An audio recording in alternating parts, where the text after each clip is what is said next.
Good morning, everybody. Bonjour tout le monde. Welcome back to Games and Gutenberg. The 39 Steps by John Buchan. This book is available at gutenberg.org. Chapter 8. The Coming of the Black Stone. I came down to breakfast next morning, after 8 hours of blessed, dreamless sleep, to find Sir Walter decoding a telegram in the midst of muffins and marmalade. His fresh rosiness of yesterday seemed a thought tarnished. "I had a busy hour on the telephone after you went to bed," he said.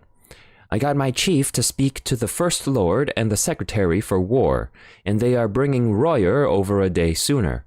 This wire clinches it. He will be in London at 5.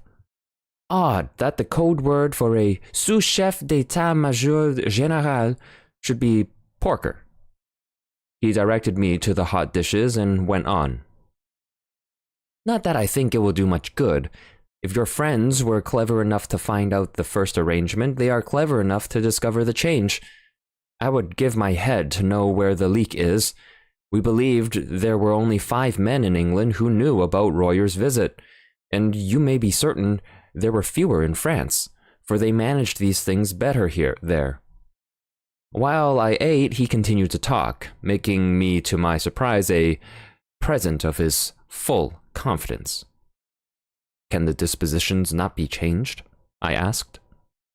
"They could," he said, "but we want to avoid that if possible. They are the result of immense thought, and no alteration would be as good. Besides, on 1 or 2 points change is simply impossible. Still, something could be done, I suppose, if it were absolutely necessary. But you see the difficulty, Henny. Our enemies are not going to be such fools as to pick Royer's pocket or any childish game like that. They know that would mean a row and put us on our guard. Their aim is to get the details without any one of us knowing, so that Royer will go back to Paris in the belief that the whole business is still deadly secret. If they can't do that, they fail, for, once we suspect, they know that the whole thing must be altered. Then we must stick by the Frenchman's side till he is home again," I said. "If they thought they could get the information in Paris, they would try there. It means that they have some deep scheme on foot in London, which they reckon is going to win out. Royer dines with my chief, and then comes to my house where 4 people will see him: Whitaker from the Admiralty, myself, Sir Arthur Drew, and General Winstanley. The First Lord is ill, and has gone to Sheringham. At my house he will get a certain document from Whitaker, and after that he will be motored to Portsmouth, where a destroyer will take him to Havre. His journey is too important for the ordinary boat train. He will never be left unattended for a moment till he is safe on French soil. The same with Whitaker till he meets Royer. That is the best we can do, and it's hard to see how there can be any miscarriage. But I don't mind admitting that I'm horribly nervous. This murder of Coralides will play the deuce in the chancelleries of Europe." After breakfast, he asked me if I could drive a car.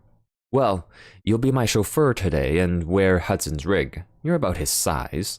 You have a hand in this business, and we are taking no risks. There are desperate men against us who will not respect the country retreat of an overworked official." When I first came to London, I had bought a car and amused myself with running about the south of England, so I knew something of the geography. I took Sir Walter to town by the Bath Road and made good going. It was a soft, breathless June morning, with a promise of sultriness later, but it was delicious enough, swinging through the little towns with their freshly watered streets, and past the summer gardens of the Thames Valley. I landed Sir Walter at his house in Queen Anne's Gate punctually by 11:30. The butler was coming up by train with the luggage. The first thing he did was to take me round to Scotland Yard. There we saw a prim gentleman with a clean-shaven lawyer's face.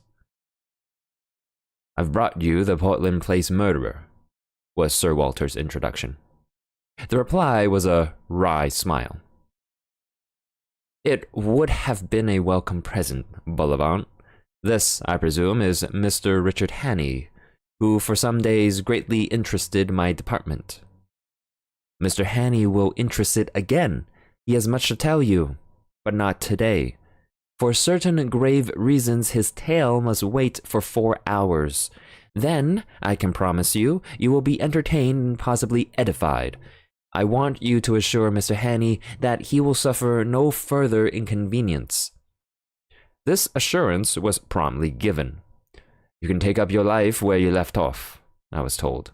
"Your flat, which probably you no longer wish to occupy, is waiting for you, and your man is still there.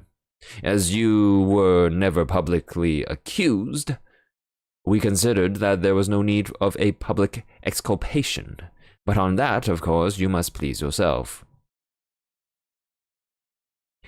"We may want your assistance later on, McGillivray," Sir Walter said as we left. Then he turned me loose. "Come and see me tomorrow, Hannay. I needn't tell you to keep deadly quiet. If I were you, I would go to bed, for you must have considerable arrears of sleep to overtake. You had better lie low, for if one of your Blackstone friends saw you, there might be trouble." I felt curiously at a loose end. At first, it was very pleasant to be a free man, able to go where I wanted without fearing anything. I had only been a month under the ban of the law, and it was quite enough for me. I went to the Savoy and ordered very carefully a very good luncheon, and then smoked the best cigar the house could provide. But I was still feeling nervous. When I saw anybody look at me in the lounge, I grew shy, and wondered if they were thinking about the murder. After that, I took a taxi and drove miles away up into North London. I walked back through fields and lines of villas and terraces, and then slums and mean streets, and it took me pretty nearly 2 hours. All the while, my restlessness was growing worse.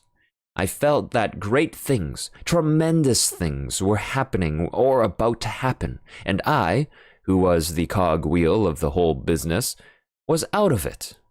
Royer would be landing at Dover.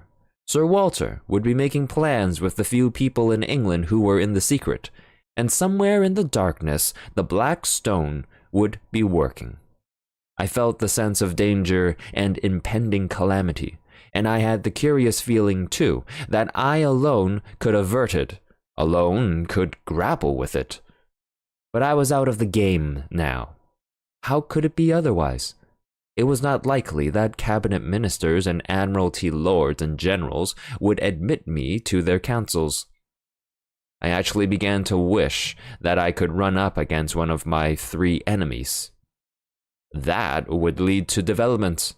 I felt that I wanted enormously to have a vulgar scrap with those gentry, where I could hit out and flatten something. I was rapidly getting into a very bad temper. I didn't feel like going back to my flat. That had to be faced some time, but as I still had sufficient money, I thought I would put it off till next morning and go to a hotel for the night. My irritation lasted through dinner, which I had at a restaurant in Jermyn Street. I was no longer hungry, and let several courses pass untasted. I drank the best part of a bottle of Burgundy, but it did nothing to cheer me. An abominable restlessness had taken possession of me. Here was I, a very ordinary fellow, with no particular brains, and yet I was convinced that somehow I was needed to help this business through, that without me it would all go to blazes. I told myself it was sheer silly conceit, that 4 or 5 of the cleverest people living, with all the might of the British Empire at their back, had the job in hand. Yet I couldn't be convinced. It seemed as if a voice kept speaking in my ear, telling me to be up and doing, or I would never sleep again. The upshot was that about 9:30, I made up my mind to go to Queen Anne's Gate. Very likely I would not be admitted, but it would ease my conscience to try.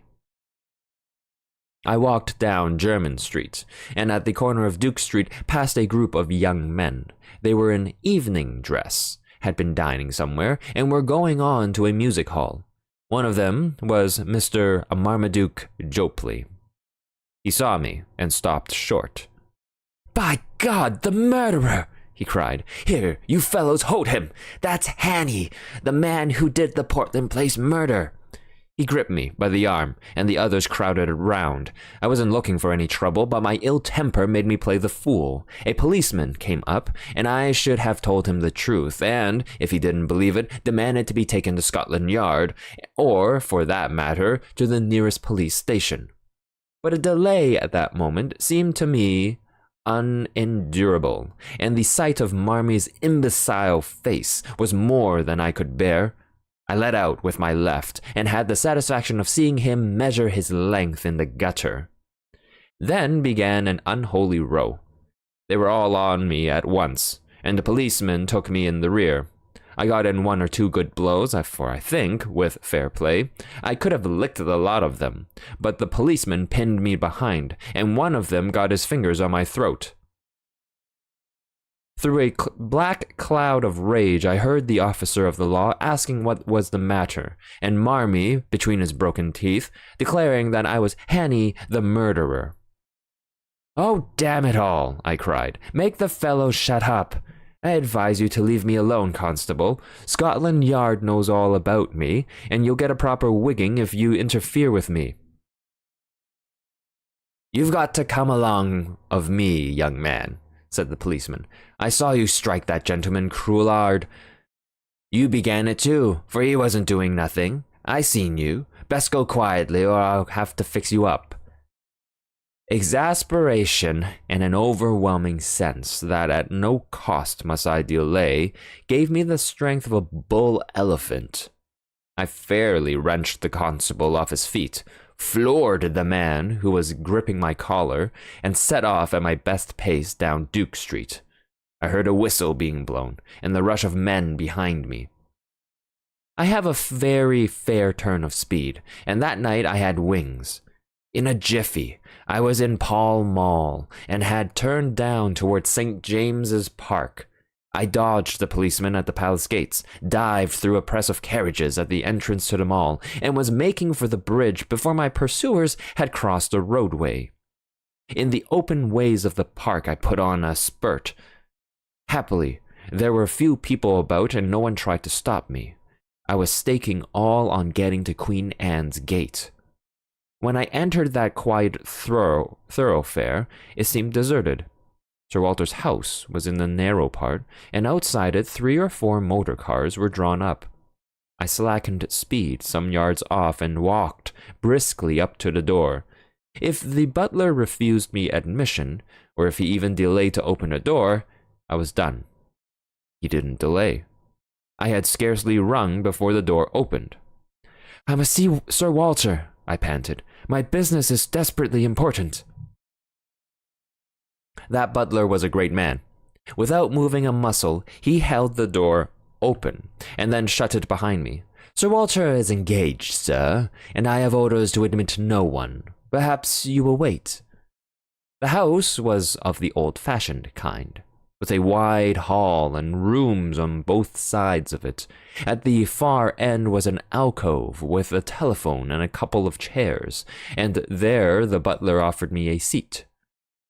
"See here," I whispered, "there's trouble about and I'm in it, but Sir Walter knows, and I'm working for him. If anyone comes and asks if I am here, tell him a lie." He nodded, and presently there was a noise of voices in the street, and a furious ringing at the bell. I never admired a man more than the butler.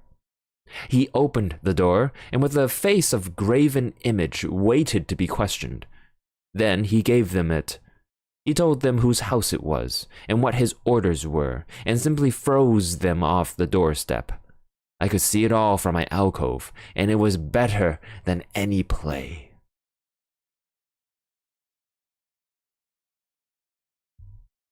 I hadn't waited long till there came another ring at the bell. The butler made no bones about admitting this new visitor. While he was taking off his coat, I saw who it was. You couldn't open a newspaper or a magazine without seeing that face.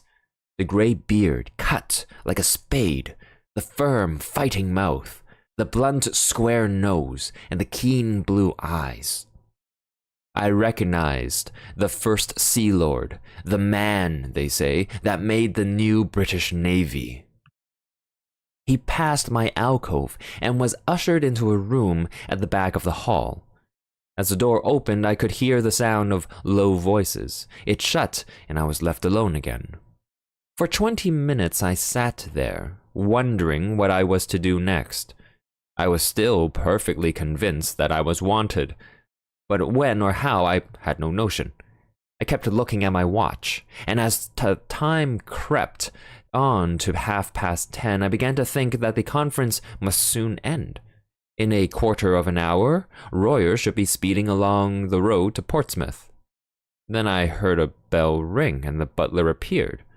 The door of the back room opened, and the First Sea Lord came out. He walked past me, and in passing he glanced in my direction, and for a second we looked each other in the face. Only for a second, but it was enough to make my heart jump. I had never seen the great man before, and he had never seen me. But in that fraction of time, something sprang into his eyes, and that something was recognition. You can't mistake it. It is a flicker, a spark of light, a minute shade of difference, which means one thing and one thing only. It came involuntarily, and for in a moment it died, and he passed on. In a maze of wild fancies, I heard the street door close behind him. I picked up the telephone book and looked up the number of his house. We were connected at once, and I heard a servant's voice. "Is his lordship at home?" I asked.